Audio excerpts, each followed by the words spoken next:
November 2025, 800 Chrysler Drive, Auburn Hills, Michigan.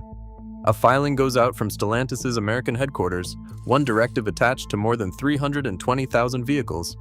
Park outside, away from structures, stop charging immediately. In a driveway in Ohio, a man reads the notice on his phone and unplugs his Jeep Wrangler 4xe before finishing the sentence. In Michigan, a woman backs her Grand Cherokee 4xe out of an attached garage and leaves it at the curb, because the letter told her a garage counts as a structure. Multiply those two scenes across every household on that list, and a private inconvenience becomes a national story, playing out driveway by driveway on the exact same week, for reasons almost none of those owners understood yet. The cause sits inside the battery. A separator problem in the high-voltage cells, a thin internal barrier meant to keep two sides of a cell apart. Damaged, it can let them touch. And when that happens under the floor of a family SUV, the result isn't a dashboard light, it's a fire. These are not niche vehicles bought by early adopters. They're the family car in the school pickup line, plugged in overnight so it's ready by 7. Hundreds of thousands of them, capable, for some unknown share, of catching fire in the exact spot their owners were told to park them for convenience. It would be easy to call this one flawed batch, caught late and forgotten by spring. That's not what this is. This recall is the first visible signal of something larger, a company electrifying 4 brands at once, on different platforms, built in different plants, sourced from different suppliers, arriving again and again at the same category of failure. Not the same part, not the same factory, the same kind of mistake, wearing different clothes. A single defect is bad luck. A defect that keeps reappearing across vehicles with almost nothing else in common is a pattern, and patterns have causes. Somewhere inside Stellantis, electrical and software systems were reaching customers without the validation those systems needed before 400-pound battery packs went into driveways. None of that reasoning made it into the letter. It only said what regulators needed said. Park outside, stop charging immediately. The instruction alone was already the story. 2024. A stage somewhere in Detroit, the kind of room automakers use when they want an announcement to sound like a certainty rather than a forecast. Antonio Filosa, Jeep's CEO at the time, tells the industry what the brand expects to do this year: sell between 160,000 and 170,000 plug-in hybrids, a number so large it would represent 41% of the entire United States PHEV market. Not a strong showing, a takeover. Say that number slowly, and it starts to sound less like a sales target and more like a flag planted in the ground.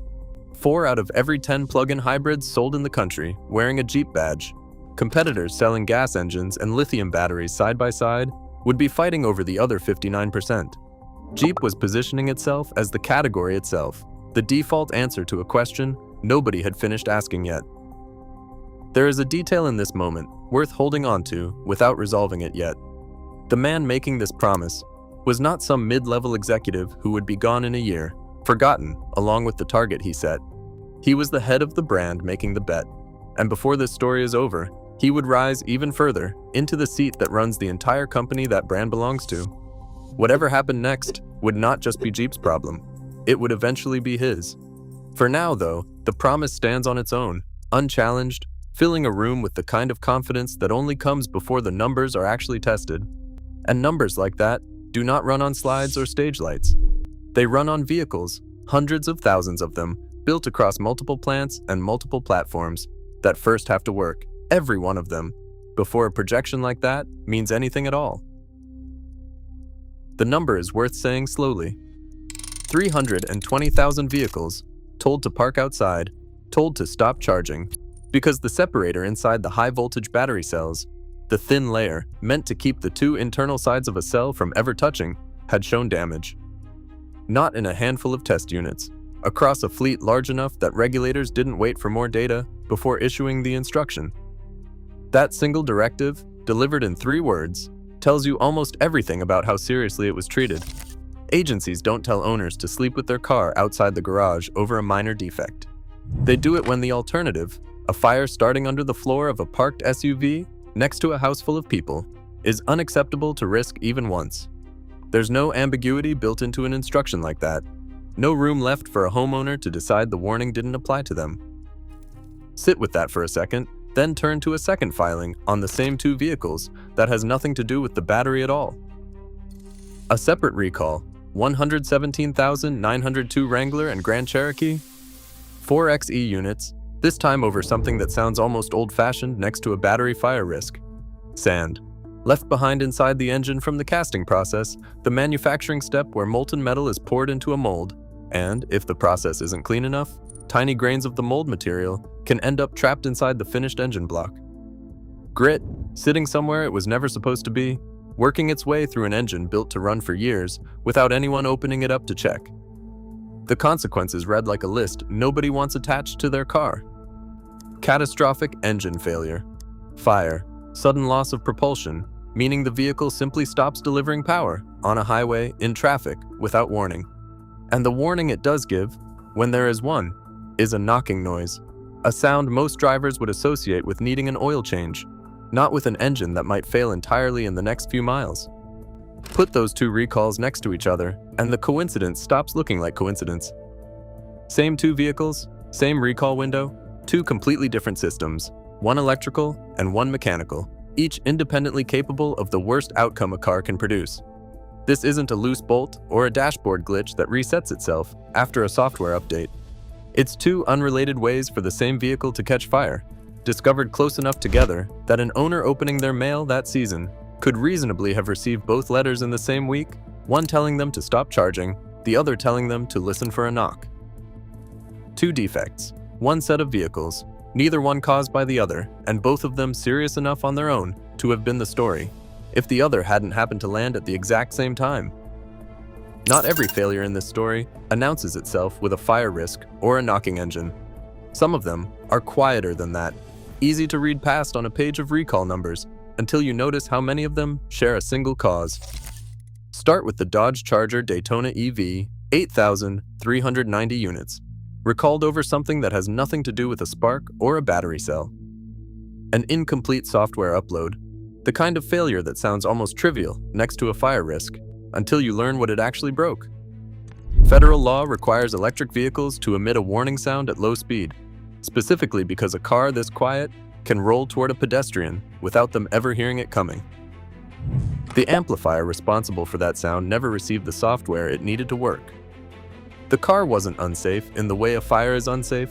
It was unsafe in the way silence is unsafe.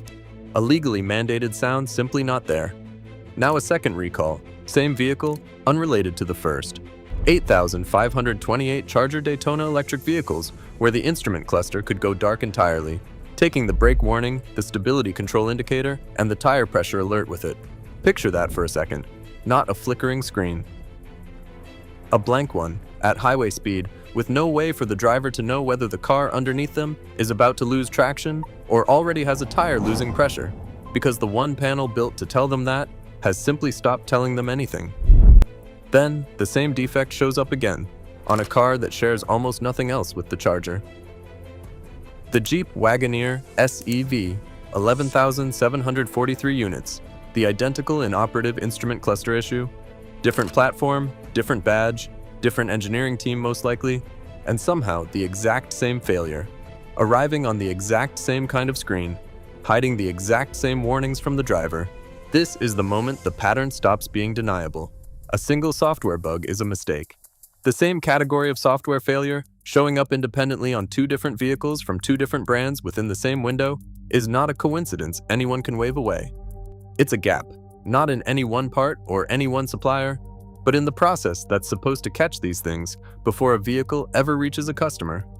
Somewhere between the engineers writing the code and the trucks rolling off the line, systems that control what a driver sees and hears. The two most basic channels a car has for warning a human being that something is wrong. We're reaching driveways without being tested, the way systems like that are supposed to be tested. Call it what it is. Not bad luck, not one weak supplier. A validation gap wide enough that the exact same kind of failure could walk straight through it twice, on two different vehicles, wearing two different names, and neither name caught it before the customer did. By this point, the recalls stop feeling like isolated events and start feeling like a hand of cards being dealt, one after another, each one landing before the last has finished sinking in. The Jeep Wagoneer SEV again, 3,919 units this time, and a number attached to it that deserves to be said plainly. Not a partial defect rate, not a small percentage caught during testing. 100%. Every single vehicle in that batch left the factory with the headlamp aim adjustment mechanism built backwards.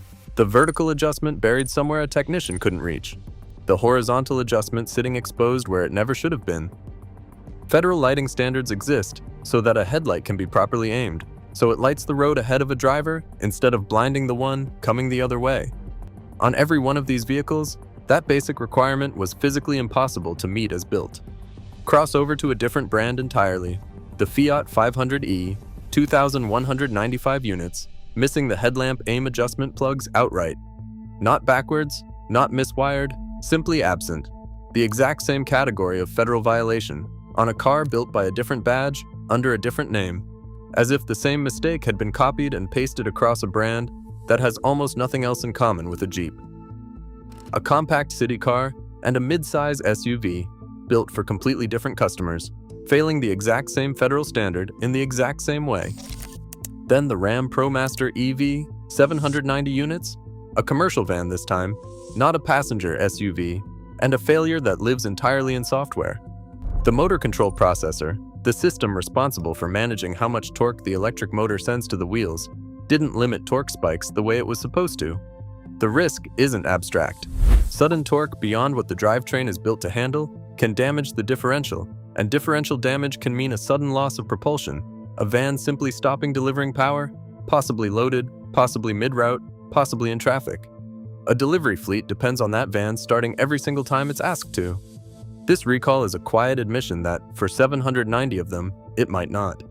And then, dated just months ago, March 2026, the Jeep Wagoneer S, 11,767 units, a defect that sounds almost minor next to everything before it, until you picture it happening at speed. A liftgate hinge cover that can detach entirely, not staying behind in a parking lot, but leaving the vehicle while it's moving, turning into a road hazard for whatever car happens to be driving behind it. Line these up and count what they actually span. A Jeep SUV with a lighting defect affecting every unit built. A Fiat city car with the identical lighting violation. A Ram commercial van with a torque control failure. A second Jeep with a part that can come off the vehicle in traffic. 4 recalls, 4 different vehicles, and underneath all of it, the same 4 brands keep reappearing across this entire story. Jeep, Dodge, Ram, and Fiat. One company, 4 names on the hood, 1 category of failure, wearing a different uniform every time it shows up. January 2026. Somewhere inside Stellantis, a decision gets made and announced without much ceremony. The Jeep Wrangler, PHEV, gone. The Grand Cherokee, PHEV, gone. The Chrysler Pacifica PHEV, gone. Not redesigned, not delayed a model year. Discontinued entirely, 3 plug-in hybrids erased from the lineup in a single announcement. The official reason given is shifting customer demand, the kind of phrase companies reach for when they'd rather explain a decision in terms of the market than in terms of themselves. Worth noting, without overstating it, that this announcement landed in the same window as the fire risk recall and the stop sale that came with it. Demand can shift on its own. It rarely shifts at the exact moment a company is telling 320,000 owners to park outside and stop charging. Go back to that number from 2 years earlier. 60 to 70% of the entire American PHEV market held by one brand alone.